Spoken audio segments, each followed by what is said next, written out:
কারণ একটা ব্যাচে আমি শিখাইছি এগুলা। পরে আমাকে দেখি গ্রুপে স্ট্যাটাস দিচ্ছে, মানে ফেসবুকে আপনি দেখছেন, মানে আপনারা দেখছেন, কি বলে এই স্টুডেন্ট ফোরাম আছে না, স্টুডেন্ট ফোরাম স্ট্যাটাস দিচ্ছে, দেখছিলেন? হ্যাঁ, যে ভাই আমাদের তো পিএসসি মাইস্কুল এখনো শিখালেন না। না এভাবে লেখে না, এভাবে লেখলে তো একটা কথা হইতোই, বুঝছে ভাই? যতটুকু জানতে পারলাম পিএইচপি মাইস্কুল ছাড়া অনলাইনে কোনো মানুষই কখনোই কাজ করতে পারে না। কথা বুঝতে পারছেন? আসলে তথ্যটা টোটালি একটা একটা একটা মানে কি বলা যায়, একটা ফালতু একটা কনসেপ্ট। কারণ মানে এইগুলা অনেক সময় কিছু কিছু লোকজন আছে কিছু কিছু কথা বলার কারণে বাকি যারা থাকে তাদেরকে কনফিউজে ফেলে দেয়। ওই কথাটা বলছে, বাকি যে জানে না সে মনে করবে কি আসলেই তো তাই, আসলেই তো মানে ব্যাপারটা এরকমই, অথচ পিএইচপি মাইস্কুলের কোনো কাজই আপনি পাবেন না। কিন্তু এইগুলো দেখানো হচ্ছে এই কারণেই, কারণ আমরা শিখবো, আমাদের মেইন কাজ হচ্ছে ওয়েবসাইট ওয়ার্ডপ্রেস থিম ডেভেলপমেন্ট। এই ডেভেলপমেন্টে শেখার জন্য এই কনসেপ্টগুলো যদি ক্লিয়ার হয় আমাদের, তাহলে আমরা যত দূর যাবো আর কি, ডেভেলপমেন্ট যত দূরে যাই আমরা, এই প্রত্যেকটা জিনিসই আমাদের কাছে ক্লিয়ার হয়ে যাবে। এই জন্যই দেখানো হচ্ছে। তারপরে কনফিডেন্টেরও একটা ব্যাপার থাকে, কথা বুঝছেন? যদি আপনি দেখা যায় আপনি খুব ভয় পাচ্ছেন, আপনি খুব ভয় পান, সব জিনিসে ভয় পান, আপনি যদি হরর মুভি দেখেন আপনার ভয় কিন্তু অনেক কমে যাবে। ঠিক আছে, অনেক কমে যাবে। ঠিক আছে, আপনি যদি মানে মারপিটের মুভি দেখেন, মারামারি করছে না, খুব মারামারি করে, তাহলে দেখবেন আপনি মারামারি করতে গেলেও ভয় পাবেন না। কথা বুঝতে পারছেন? হ্যাঁ, কনফিডেন্স লেভেলটা বেড়ে যায়।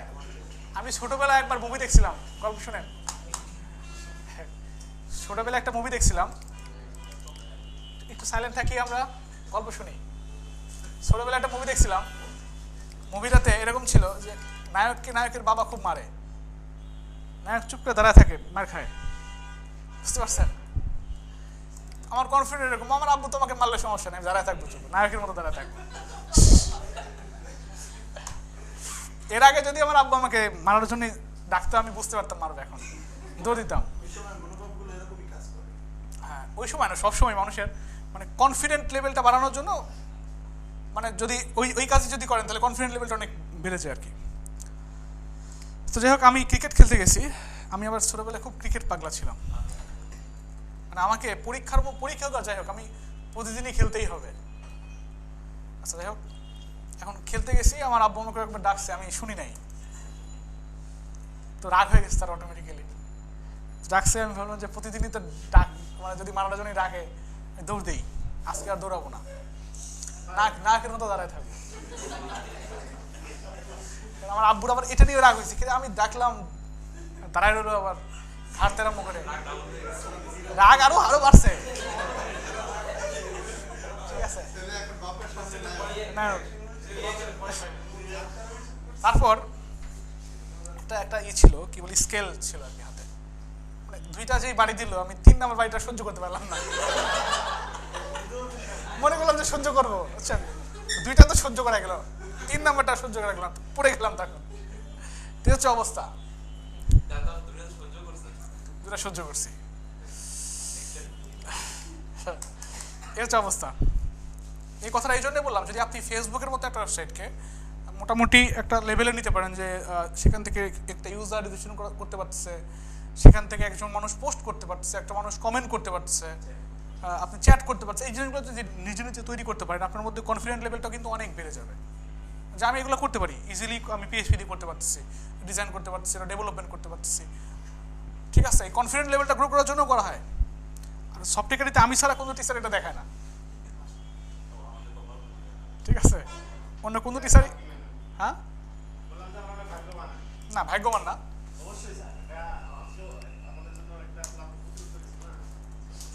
হয়তো অন্য টিচার অন্য জিনিস দেখায়, আমি অন্যরা দেখাই না, এটা দেখাই। আচ্ছা, এখন আমাদের এই যে ইনফরমেশনগুলো আমাদের কি করার দরকার, ডাটাবেজের মধ্যে সংরক্ষণ করার দরকার। এতক্ষণ ধরে যে বলে আসছি ডাটাবেজ, এই জিনিসটা কি? আচ্ছা, এই ডাটাবেজ আমরা অ্যাক্সেস করতে পারবো কেমনে? ডাটাবেজ অ্যাক্সেস করার জন্য এখানে লিখতে হবে হচ্ছে localhost/phpMyAdmin। এটা হচ্ছে লোকাল হোস্টের জন্য এই কাজটা করতে হবে। কোনটা? লোকাল হোস্টের জন্য। কি আসছে? আসতেছে এক্সেস ডিনাইড, মানে এক্সেসকে ডিনাইড করে দিচ্ছে, মানে আপনি এক্সেস করতে পারবেন না যতক্ষণ পর্যন্ত না আপনি কি করতে পারবেন, এটাকে স্টার্ট করবেন। স্টার্ট করলাম, এবার রিলোড দেন।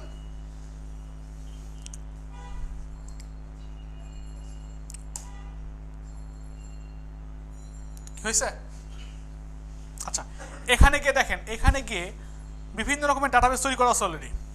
আপনি চাচ্ছেন একটা কি করবেন, ডাটাবেস তৈরি করবেন। লাইক ধরেন এখানে এই যে অ্যাড ডাটাবেসে যান, গিয়ে এখানে ধরেন লিখে দিলেন PHP 82, ক্রিয়েটে ক্লিক করেন, দেখেন ডাটাবেস একটা ক্রিয়েট হয়ে গেছে যে এখানে। কি ঠিক আছে? ডাটাবেস তৈরি হয়ে গেছে। এখন আমি এর আগে দেখাচ্ছিলাম একটা টেবিল বানায় দেখাচ্ছিলাম না, ওইরকম টেবিল কেমনে বানাবেন। এরকম টেবিল বানানোর জন্য আমাদের কি কি লাগবে এবং কয়টা ইনফরমেশন ডাটাবেসের মধ্যে আমরা জমা রাখবো। আমরা জমা রাখতে চাই ফার্স্ট নেম, আমরা জমা রাখতে চাই লাস্ট নেম, 3টা। এটা আমাদের দরকার নেই, আমাদের এটা দিলেই তো আমরা বুঝতে পারছি, তাই না? আচ্ছা, আবার আরেকটা ব্যাপার, ফেসবুকের আধুনিক যে ভার্সনটা, মানে লেটেস্ট যে ভার্সনটা, সেই ভার্সনের মধ্যে কি আছে দেখেন, শুধু একটা আছে, দেখছেন? মানে আগে মানে রিনটার যেটা ছিল ওটা বাদ দিয়েছে।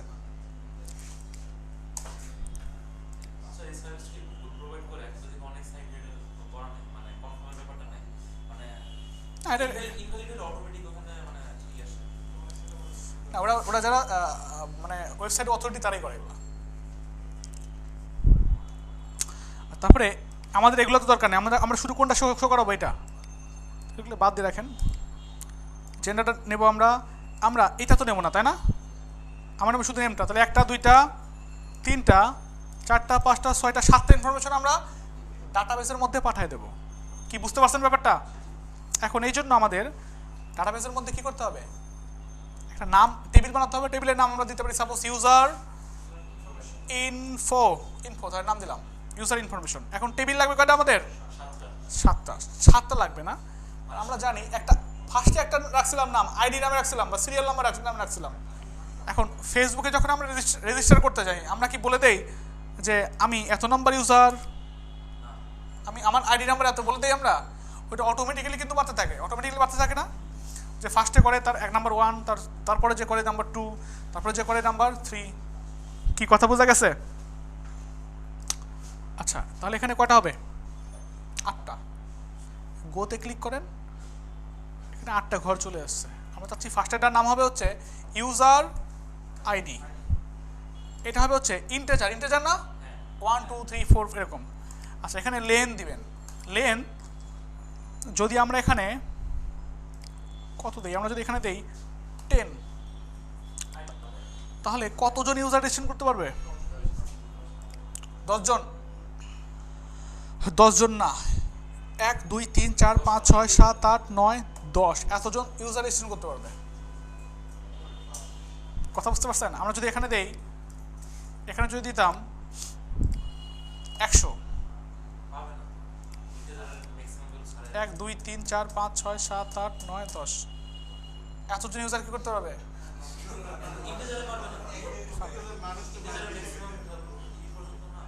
পারবে।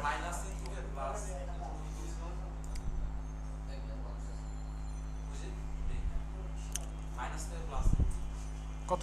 কই পারবে। আমরা দিয়ে দেখি, 100 দিয়ে দেখি পারে কিনা। ঠিক আছে। আচ্ছা, এবার এখানে দেখেন, এখানে কি আছে? এখানে ইন্ডেক্সের মধ্যে প্রাইমারি আমরা দিয়ে দেবো। প্রাইমারি এখানে দিয়ে দেবো কারণ 1 থেকে শুরু হবে, তাই না? 1 থেকে শুরু হবে। আর এখানে দিয়ে দেবো হচ্ছে AI, মানে অটো ইনক্রিমেন্ট, অটোমেটিক্যালি নাম্বার পেতে থাকবে, মানে 1 2 3 4 এরকম পেতে থাকবে। দ্বিতীয়ত আমরা কি নেব? First name. এখানে দিয়ে দেন যে কোনো নাম, সাপোজ দিয়ে দিলাম, ধরেন দিয়ে দিলাম প্রথম নেম বা এফ নেম। কি ঠিক আছে? এখানে অবশ্যই এরকম হাইফেন দিবেন না বা স্পেস দিবেন না। কি করবেন? একসঙ্গে লাগা রাখবেন অথবা আন্ডারস্কোর দিবেন। এটা কি হবে? এটা হবে হচ্ছে ভার্সার, মানে ভার ক্যারেক্টার। এটা ভ্যালু আমরা দিয়ে রাখলাম সাপোজ কত? কত হতে পারে? সাপোজ 50, এর বেশি তো আর হবে না। সর্বোচ্চ একজন মানুষের নাম কি হতে পারে? মনে করেন নাম দিলাম, ধরেন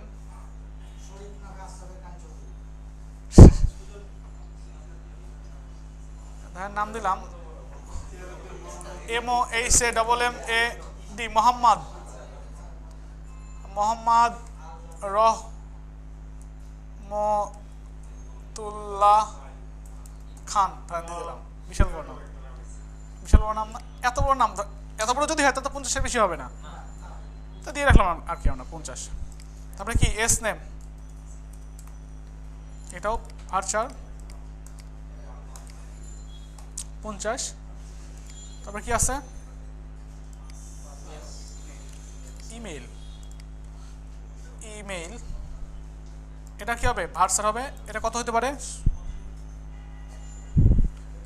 100 দিয়ে রাখলাম ধরেন সাপোজ। তারপরে কি আছে? পাসওয়ার্ড কি হবে? ভার্চার, এটাও তখন পাসওয়ার্ড দিয়ে রাখবো কত? 200 দিয়ে রাখলাম।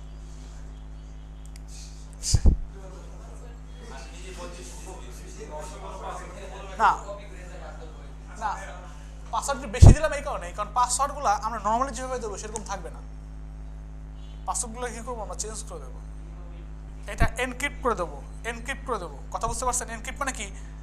যাতে ডাটাবেজের অ্যাক্সেস যার কাছে থাকবে সেও যাতে পাসওয়ার্ডটা দেখতে না পারে। কথা বোঝা গেছে? সেও যাতে দেখতে না পারে, তাহলে দেখতে হলে সমস্যা না। সাপোজ মার্ক জুকারবার্গ যদি আমার পাসওয়ার্ড দেখে ফেলে, সে তো লগ ইন করবে, লগ ইন করে দেখবে যে আসলে কার সাথে চ্যাট করে,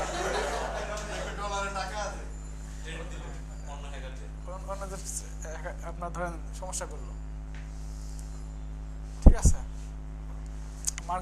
মার্ক জুকারবার্গের মনে করেন যে সাপোজ মনে করেন গার্লফ্রেন্ড ফেসবুক চালায়, সে দেখলে ভিতরে গিয়ে আসলে কার সাথে চ্যাট করে। এই জন্য যদি এটা যদি এর বেশি হয়ে যায় তাহলে ডাটাবেসের মধ্যে ইনফরমেশনগুলো যাবে না। এই জন্য একটু বাড়ায় দিচ্ছে আর কি। আপনার কি আছে? ডেট অফ বার্থ আমরা দিলাম, ধরেন বার্থডে, ধরেন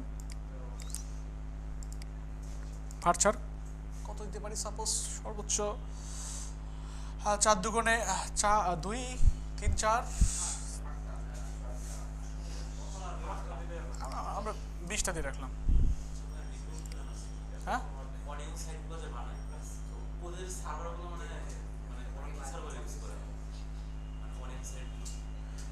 এখানে বিভিন্ন রকমের সার্ভার আছে। হ্যাঁ, বিভিন্ন রকমের জিনিসপত্র ইউজ করে, কারণ এরকমও সার্ভার আছে, এরকম ওয়েবসাইট। আচ্ছা একটু সাইলেন্ট থাকি। এমন ওয়েবসাইট আছে যে ওয়েবসাইটগুলোতে, আচ্ছা এখন এখানে বার্থ নিলাম, আর কি নিতে পারি? জেন্ডার, এটা হবে কি? ভার্চার, এটা দিয়ে রাখলাম। ফিমেল মেল সর্বোচ্চ 10টা। তারপরে কি আছে? প্রোফাইল, হ্যাঁ নাম দিলাম ধরেন প্রোফাইল পিক, এটা আদার্স দিয়ে দিলাম। এটা কত হতে পারে? সাপোজ 200 দিয়ে দিলাম, কারণ অনেক বড় নাম হতে পারে, অনেক বড় নাম হতে পারে, কারণ ডাউনলোড দিতে পারে, তাই না? লিঙ্কগুলো থাকলে দিয়ে দিলাম। দেওয়ার পর আমরা কি করবো? এখানে গিয়ে সেভ করবো। সেভ করার পর এখানে দেখেন স্ট্রাকচার আছে, দেখছেন? স্ট্রাকচার এর মধ্যে এরকম চলে আসছে। কি কথা বোঝা গেছে? এখন আমরা ডাটাগুলো পাঠাবো কেমনে? আর যে মাইস্কুল যে বানাইলাম, মাইস্কুলের সঙ্গে এটা কানেক্ট করবো কেমনে? কানেক্ট করার জন্য পিএইচপির সঙ্গে মাইস্কুল সার্ভারটাকে কানেক্ট করার জন্য মাইস্কুএল ইউজ করা হয়, মেথড আর কি, সিস্টেম আর কি। মাইস্কুএল ইউজ করা হয়, মাইস্কুএল ইউজ করা হয়, অনেক সময় পিডিও ইউজ করা হয়। পিডিও হচ্ছে এর চেয়ে অ্যাডভান্স লেভেলের জিনিস, এর চেয়ে অ্যাডভান্স। মাইস্কুএল হচ্ছে মানে বেসিক আর কি। মাইস্কুএল ওয়েবসাইট বানালে অনেক যদি অ্যাডভান্স কি বলে আপডেটেড পিএইচপি হয় তাহলে এটা ইরোর দেয়। হ্যাঁ, এর জন্য আমরা কী করলাম, মাইএসকিউএল আই ইউজ করবো, MySQL I, MySQL I CONNECT connect. এর মধ্যে থাকে 4টা প্যারামিটার, 1টা 2টা 3টা 4টা। ফার্স্ট প্যারামিটার দিতে হবে হচ্ছে local host, local HOST, local host. কি কথা বুঝতে পারছেন? এটা হচ্ছে লাইভ সার্ভারের জন্য লোকাল হোস্টই রাখতে হয়। আচ্ছা, দ্বিতীয়ত হচ্ছে মাইএসকিউএলের ইউজার নেম রাখতে হবে, মাইএসকিউএলের ইউজার নেম লোকাল সার্ভারের জন্য, অর্থাৎ জ্যাম দিয়ে যদি আমরা চালাই সেক্ষেত্রে ডিফল্টভাবে ইউজার নেম থাকে হচ্ছে রুট। আপনি ইচ্ছা করে বানিয়ে নিতে পারবেন, সমস্যা নেই। আর এখানে কি থাকবে, পাসওয়ার্ড থাকবে হচ্ছে ব্ল্যাঙ্ক। ব্ল্যাঙ্ক মানে এরকম স্পেস না, কিন্তু একদম স্পেসও একটা ক্যারেক্টার। আর এখানে দিতে হবে হচ্ছে আমাদের ডেটাবেসের নামটা। কি ডেটাবেসের নাম? PHP82, PHP82। এতটুকু কাজ করলে আমাদের মাইএসকিউএলের সঙ্গে পিএইচপিটার কানেকশন হয়ে গেছে। কি কথা বোঝা গেছে? আচ্ছা, এখন যদি আমরা এটাকে একটা কাজ করি, এখন যদি চাই আমরা এই ডাটাগুলো কোথায় যাবে, ডাটাবেসের মধ্যে চলে যাবে, সেজন্য এখানে গিয়ে মাইএসকিউএল আই কোয়ারি করতে হবে। এটার মধ্যে 2টা প্যারামিটার থাকে, 1টা 2টা। ফার্স্ট প্যারামিটার রাখতে হয় হচ্ছে এইটাকে, এটাকে না রেখে একটা কাজ করতে পারি, এটা একটা ভেরিয়েবলের মধ্যে দিতে পারি। সাপোজ কন নামে একটা ভেরিয়েবল নিলাম। এখন এই ভেরিয়েবলটাকে কি করতে পারি, এখানে বসাই দিতে পারি। আর এগুলো পরে নিচ্ছি কি কারণে, কারণ এই ভেরিয়েবলগুলো ইউজ করবো তো আমি, আগে যদি নিতাম তাহলে পাইতো না আর কি, এই জন্য কি করছি এগুলোর পরে নিচ্ছি এটা। আচ্ছা, আর এখানে মাইএসকিউএলের কোয়ারি আছে, কিছু মাইএসকিউএলের ল্যাঙ্গুয়েজ আর কি, এই ল্যাঙ্গুয়েজগুলো এখানে ইউজ করতে হবে। যদি আমরা এই ডাটাগুলোকে, ডাটা না, এই ডাটাগুলোকে যদি আমরা এই টেবিলের মধ্যে ইনসার্ট করতে চাই, সেক্ষেত্রে এখানে কোয়ারি লিখতে হবে, ইনসার্টের কোয়ারি, ইনসার্ট কোয়ারি। এখন ইনসার্ট কোয়ারি কেমনে লিখতে হয়? ইনসার্ট কোয়ারির জন্য এখানে লিখতে হবে, যদি কোনো ডাটাকে আমরা যদি ডাটাবেসের মধ্যে দিতে চাই তাহলে লিখতে হবে INSERT, ইনসার্ট ইনটু। এগুলো স্মল লেটার দিলেও কাজ করে, বাট ক্যাপিটাল লেটার লেখাটা হচ্ছে স্ট্যান্ডার্ড। আচ্ছা, ইনসার্ট ইনটু, তারপর এখানে দিতে হবে হচ্ছে আমাদের টেবিলের নাম। এই ডাটাবেসের মধ্যে যে টেবিলটির মধ্যে আমরা কি করব, ডাটাগুলোকে পাস করব, টেবিলের নাম কি? তাহলে এখানে লেখেন user info, insert into user info. এটা কোথায় ইনসার্ট করব? ইনসার্ট করব কোনগুলা, এইগুলাকে না, এইগুলাকে। এখানে লেখেন VALUES, values. Insert into user info, user ইনফোর এখানে এইগুলার নাম লিখতে হবে, কার মধ্যে কি ঢুকাবো। কথা বুঝতে পারছেন? আপনি চাচ্ছেন যে এর মধ্যে কোনটাকে দিবেন,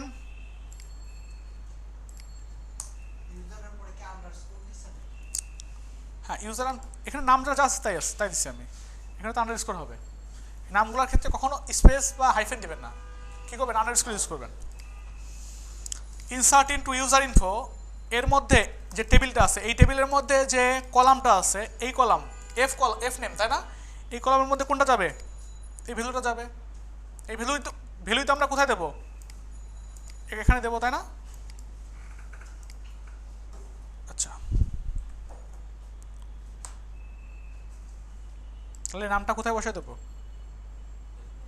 ভ্যালুসের মধ্যে বসায় দেবো। কি কথা বোঝা গেছে? এখন এইভাবে আমরা কি করব, একটার পর একটা বসায় দেবো সবগুলা, যাতে সবগুলা জায়গায় জায়গায় সবগুলা চলে যায় ঠিকঠাক মতো।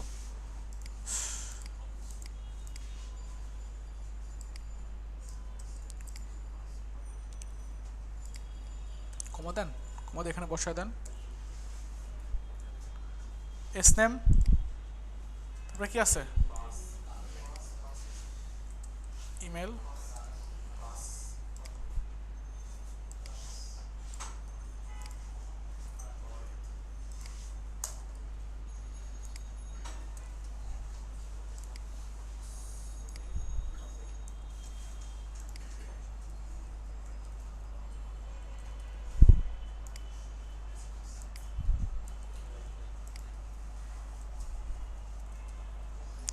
জেন্ডার কি ঠিক আছে, সবগুলো জিনিসকে আমি কি করলাম পাশাপাশি বসাই দিলাম। এইবার একইভাবে কি করব, সাপোজ এফ নেম, এস নেমের জন্য এখানে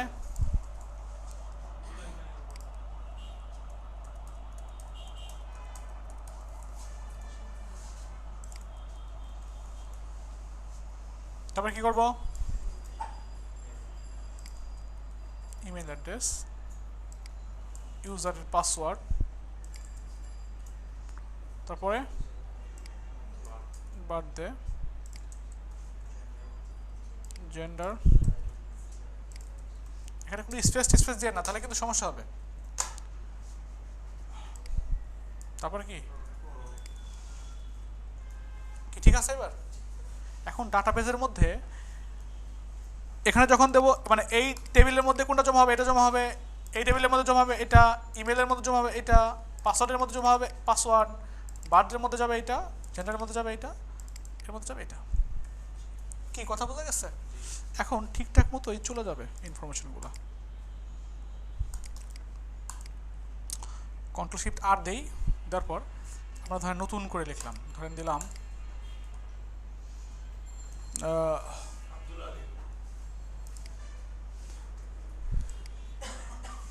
আব্দুল আলমকে কণ্ঠশিল্পীটা,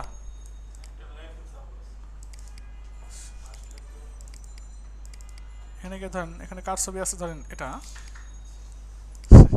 নাম কি, তুষার, তুষার কি আর মজুমদার। এখানে ধরেন দিলাম তুষার @, মানে অ্যাকচুয়াল দেওয়ার দরকার নেই, এমনিতে দিলাম gmail.com। এখানেও এটা হবে, পাসওয়ার্ড ধরেন দিলাম একটা, ধরেন দিলাম ASDFG, ডেট অফ বার্থ ধরেন দিয়ে দিলাম একটা, কত কত আপনার ডেট অফ বার্থ কত সালে, 90 কত, June, January February March April May June, কত, এটা হচ্ছে সবগুলো সবকিছু ঠিক আছে না? এখন যদি কি করি, আমরা ক্লিক করি, দেখেন তো ঠিক মতো গেছে কিনা। তুষার মজুমদার, তুষার @gmail.com, ASDFG মেইল, কি ঠিক আছে? কিন্তু পাসওয়ার্ডটা কি হচ্ছে এখানে দেখা যাচ্ছে, এটা তো উচিত না, এটা এনক্রিপ্ট করতে হবে। এনক্রিপ্ট করার জন্য এখানে যেখানে পাসওয়ার্ড লিখছিলাম আমি, পাসওয়ার্ড টুকে গিয়ে আপনি একটা MD5 নামে একটা ভেরিয়েবলের মধ্যে ফাংশনের মধ্যে রাখেন, এটা দিলে MD5 এ এনক্রিপ্ট হয়ে যাবে। কথা বোঝা গেছে? আরেকজনকে MD5 এ কনভার্ট হয়ে যাবে। ধরেন আমরা এটাকে, আপনাদের মধ্যে কেউ, আপনি নাম কি যেন, RUPOK, রূপক, রূপক না না, হ্যাঁ রূপক খান দিয়ে দিলাম, ধরেন খান RUPOK, রূপক। পাসওয়ার্ড ধরেন ASDFG, তাই তো, বার্থডে একটা র্যান্ডম এটা দিলাম, ঠিক আছে?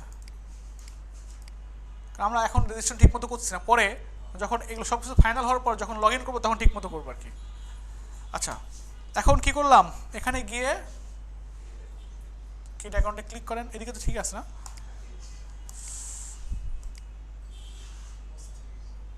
পাসওয়ার্ড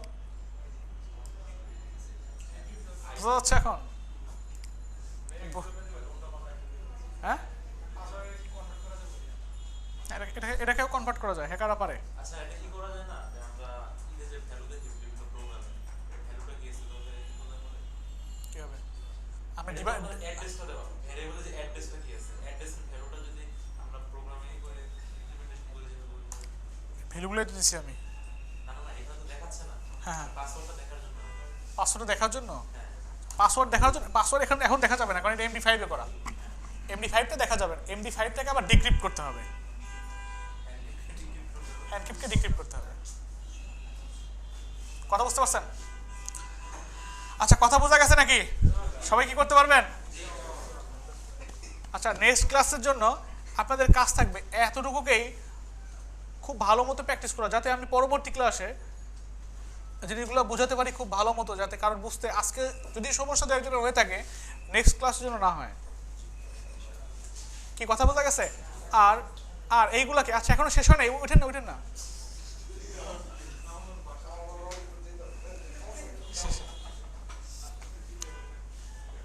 আপনারা যে কাজগুলো করবেন প্র্যাকটিস করার জন্য হলেও, এক্সকিউজ মি একটু থামেন সবাই, প্র্যাকটিস করার জন্য হলেও সবার ডোমিনো স্টিং লাগবে, আর ডোমিনো স্টিং নেওয়ার ট্রাই করেন। কথা বোঝা গেছে? যদি সবাই মিলে মানে সিঙ্গল একা একা যদি নাও নিতে পারেন, অ্যাটলিস্ট একজন দুইজন মিলে একটা নিলেন, আমরা মানে গ্রুপিং করে নেন, সেক্ষেত্রে অনেক টাকাও কম লাগবে। কথা বোঝা গেছে?